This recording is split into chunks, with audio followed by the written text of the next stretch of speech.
Then there's the second type of scammer, and this scammer is this is a really hard person to spot, because they're usually somebody who has had a long career in the cloth pad world, has been very established, has put out really good quality stuff, is well trusted, well liked, very active, just someone who is not an outsider. My personal belief is that these are not people who have set out to be scammers, that they are people who started out legitimate businesses, and then for whatever reason life has caught up with them, and instead of saying, hey guys, I'm drowning, I can't do this, I'm struggling, or whatever it is, they just disappear. But the trouble is, they disappear with people's money. And because they are so trusted, and because they have put out good quality work and stuff like that, they have orders. So they may not have these huge 30 custom orders at a go orders, but they will have 5 or 10 custom orders, and they might have huge orders like 150, 200 pounds, because they have loyal customers who believe them and who trust in them. And this one really sits very hard for me, because I know everybody goes through a hard time, and I know that everybody doesn't deal really well with pressure. And I know for somebody who maybe suffers from anxiety or whatever, it's not always easy for you to confront what is happening. Even when you can see everything is unraveling, it's not easy to necessarily kind of step up and say, I'm struggling, I don't know what to do. So, I do feel sympathy towards that kind of situation, but at the same time, you can't take people's money and not follow through. You just can't. You have to be a decent person. You have to do the right thing, and just message your customers and say, I'm not going to be able to fulfill your order, and just put your big girl panties on and just take it, because you'll put yourself in that position, and sometimes it's maybe circumstances, who knows, maybe a hurricane swept through your town and like knocked down your house. But just tell people, people I think are quite understanding and quite forgiving, but nobody likes to be made a fool of. And I think that's the thing about scams, is that it really leaves you feeling I think really betrayed, because you put a lot of trust in these people. These are not people that you know. And the cloth pad community itself is really, really close knit, whether it's like the UK groups or the Aussie groups or the US groups. You tend to find that a community builds, you get friends on these groups, about each other's like lives, people share about private things, like you become friends with the makers. The makers are just super nice, about their personal lives, and you just so it really becomes a community. And so when you have this person who's come in, it really just feels very, what's the word that I'm looking for, it just feels, you feel embarrassed, you feel stupid, you feel like, how could I not see this? Like, it's a whole thing. And I think especially for new buyers, I feel so bad for them, because I see them coming on and they're like, this was my first set, and it makes them really distrust the cloth pad community. They, I see them coming on afterwards, and they're like, oh my goodness, I don't know what to buy, who can suggest somebody? And they're like, what questions do I ask, and stuff like that. So I think if it's your first time, it's just not a great experience. So the second scammers, honestly, it's impossible to know. It's actually impossible. There's no red flags. You cannot tell, because there's no kind of pattern. They'll be really great, and then one day they're just not. Luckily, my experiences have been pretty okay. I would say that I haven't been scammed or anything like that, but these are basically pads from scammers who have been called out in the Cloth Pad Anti-Scammer Coalition group. So I'm going to just work through them. I'll start from this end. So this is a pad by Addiction, right? And this pad from Addiction, this used to be the maker used to be called Sweet Cheeks. And Sweet Cheeks, it was so weird, because when I started buying cloth pads, Sweet Cheeks had been called out as a scammer. And, there's a lot of people saying, oh, I placed orders, she's not responding, blah, blah, blah. But I could see the maker of Sweet Cheeks still like selling stuff on Congos, not even necessarily a Sweet Cheeks, but just, you know, she would just be involved. So I was really confused. I was like, wait, hang on. She's a scammer in this group, but in this group, she seems like proper legit, you know. And also there was a lot of mixed messages because there's people who were saying, I bought from her, I've never had a problem, blah, blah, blah. So I was like, oh, maybe this is just, I don't know, a misunderstanding or whatever it is. So I decided to order a pad from Addiction, and I actually ordered it through a Congo, which is like a conglomerate. I guess like a bunch of people come together, and I don't know what the hell a Congo is. And I ordered it from, so she had the fabric and she was like, I'm taking orders. It was a group order.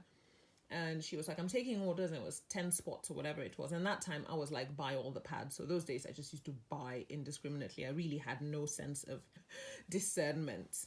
So I ordered the pad. Now, my pad arrived. But as you can see, it is a wonky donkey. It is my single most shapeless pad that I own. I mean, you can see it goes off over there and it goes off over there. But structurally, it's fine. The stitching is actually okay. It's not bad at all. Yeah, it's a fat pad, but it's not the fattest in the world. I think the Wind Pro and the OBV, which is actually a very nice quality OBV, make it quite fat, but it is crooked as hell. And this should have been a seconds pad, as far as I'm concerned. From a reputable maker who's been sewing for a long time, I think this is a seconds.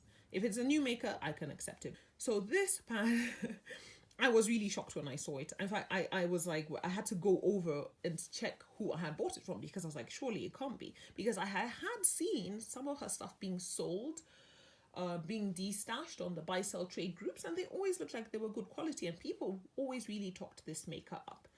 So when she got called out, because what happened is the same exact thing that happened with Sweet Cheeks. She took all the orders, she made all the pads, she did all of that, and then one day she just stopped making pads. And I'm sure it wasn't like one day, but it was probably within a short amount of time, maybe 1 month, maybe 2. People were like, I'm not receiving my orders, I paid this much, I ordered this, blah, blah, blah. And then the maker just disappeared, right? So that is my experience with Addiction. So I got my pad that I ordered from her. It's wonky, but it works. I'm okay with that. I can live with this. The second maker who got called out is the one who made these pads. Right, so again, I bought from this maker right at the beginning of my journey. This was a very, very popular maker. She had group order slots and they would just go in seconds. I mean, it was crazy. You could not get a space. And I messaged her and I explained that I'm international and that I needed some pads, and, you know, they had to go out within a certain amount of time and blah, blah, blah. And she was really nice because she wasn't even open for customs at the time. But she, you know, told me, okay, pick a few. Actually, what I'd seen is I'd seen some pads of hers being destashed. I tried to buy them and I couldn't get them. So I contacted her and I said, hey, are you able to make me these pads and these fabrics? And she was like, okay, I will, you know, just because you're international and stuff like that. So I got this pad and this pad made. I mean, I was so new, I didn't even know what peak was. I didn't even know to ask. So when I got this and I was like, crap, it's peak. But as you can see, the pads are well made. Yeah. I mean, like, this one is absolutely beautiful. There's not a stitch wrong. It's really a stunning pad. It's just very, very beautiful. Very even stitching. Even the turn hole is like really neat. It's just, these are good quality pads. Now, this is Pad Stash, right? And Pad Stash was a real shock to me because she was the nicest person. Like, she was so nice. Not only did I buy her pads, I bought some D-stash pads from her. She held my orders, even though a lot of makers don't hold. She held my stuff. She was just really nice. Super, super nice. So when I started seeing one of the like the really prominent pad buying people, like I'll call them paddicts, when I started seeing a paddict posting saying, hey, I've not got my pads from Pad Stash. Has anybody heard from her? And then suddenly there was like a torrent of people coming on and saying, I've not got this, I've not got fabric, I've not got this, I've not got that. And I remember I even commented and said, oh gosh, I've had, really good experiences with her. And later on, I thought, oh my gosh, I was those people who, when people were commenting about sweet cheeks and they were like, I've had good experiences. I was that person. I was like, I've had a good experience with her. And, I realized that sometimes it almost seems like I'm invalidating somebody else's experience. I'm not. But I think at the time I was thinking like, oh, maybe she's just going through a hard time and she just needs, a break and she will come through. But then she conned, a friend of mine who was like, oh, I ordered these pads, she's just disappeared and she's just telling me that she's traveled here, I don't know what. And she eventually told this person, like, I'm not in a position to get you the pads, so just make a claim on PayPal. And I think that was kind of like the light bulb moment. I was like, oh my gosh, she's actually not going to go through with the orders. So this one was a huge shock, I think. I think this one came as a shock to everybody. Certainly I was shocked, but I think a lot of people were, because judging by the amount of money that some people lost, and because when you have an established maker like this, you give them a much longer time. So people's PayPal periods had expired, which is 3 months, because you kind of think like she's gonna come through. And so yeah, that was Pad Stash, and that was my experience with Pad Stash. And finally, the one that I have had an experience with, and this one was a very, very recent name. I'm not even, not in terms of being a maker, but in terms of being called out as a scammer, and this is Royal Maes Fluff.